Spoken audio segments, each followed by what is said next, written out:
Missionary work was the initial impulse of the Jesuit program. While Loyola was busy organizing the new society, Francis Xavier, another Nobel Basque among the group's founder members, was already on his way to India. But on arriving there in 1542, Xavier was annoyed by the colonial Portuguese ascendants in Goa and by the skin-deep Christianity of the converts, who knew next to nothing about the Christian faith. Furthermore, he was dismayed by the colonial establishment's complete ignorance of the natives' languages and by the inaccuracy of the translators who, knowing nothing about Christianity, couldn't be relied on at all for the transmission of a religious message. He gathered from his experience the conviction that linguistic competence was a prerequisite for missionary work, and that evangelizing had to proceed according to a plan that took into consideration the cultural values of those to be converted. Xavier then moved to Japan, praising the Japanese as the best people that has as yet been discovered, and then tried to enter China.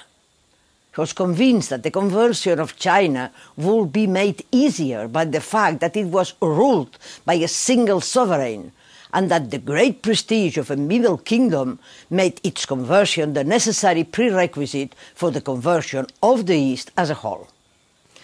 But Xavier died of fever in 1552 on the small island of Sichuan in South China waters, while waiting for permission to enter China.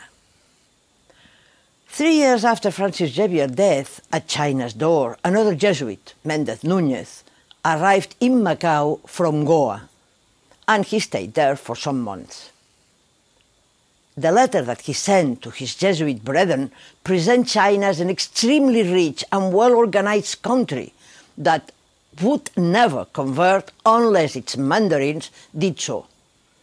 He also stresses the fact that the biggest difficulty for preaching Christianity among the Chinese lies in the fact that they lack basic religious notions. They know nothing of a God creator or of the immortality of the soul.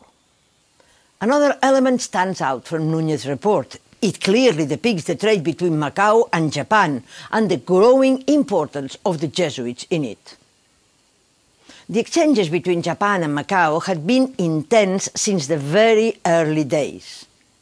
As we have already seen, China needed silver to deal with the changes introduced in its monetary system, while the feudal division of Japan multiplied the numbers of clients wishing for Chinese luxury items.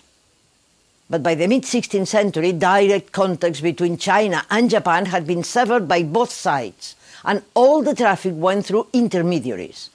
Macau quickly became the most active of these. The Jesuit presence in Macau was highlighted from the very first moment. The imposing St. Paul's Cathedral and the St. Paul's College ensured their visibility on the outskirts of China.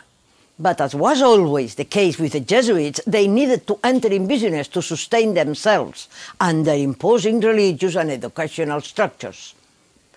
They became the backbone of the Macau-Nagasaki trade. More often than not, one of the three procurators who supervised this trade was a Jesuit. The Jesuit involvement in Japan was further reinforced in 1578 by the arrival of the newly appointed visitor for the Oriental Indies, Alessandro Valignano, an Italian of aristocratic ascendancy and an exceptional talent for political and organizational matters. He had been granted an extraordinary wide range of powers to oversee and govern an enormous territory that extended from the Cape of Good Hope to Japan. Valignano immediately proposed a program of cultural accommodation that followed the main lines proposed by Xavier: linguistic competence and accommodation to the cultural values of those to be converted. Once in Japan, Valignano was delighted to find that some daimyos of the southern island of Kyushu, who were closely entrenched with the Portuguese trade, had already converted, and that this in turn had entailed the conversion of all those placed under them. Valignano decided to use this achievement for an unprecedented propaganda operation.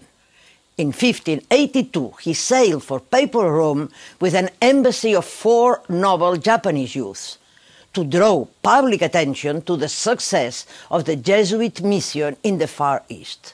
The Japanese were received at the highest level of Catholic Europe, by the Pope and by Philip II of Spain, but meticulously kept away from any contact with the Protestant half. The image of a papal, undisputed authority could not be tarnished. For more than half a century, the Jesuits will be able to conceal the religious split that had divided Europe. Valeriano, who had remained in Goa, returned with the 4 Japanese in 1588, only to find that in the meantime Hideyoshi had unified Japan and viewed with great suspicion the concentration of Christians and Portuguese in some of the vital ports of southern Japan. In 1597, the Japanese dream approached its end with the crucifixion of 26 Christians in Nagasaki.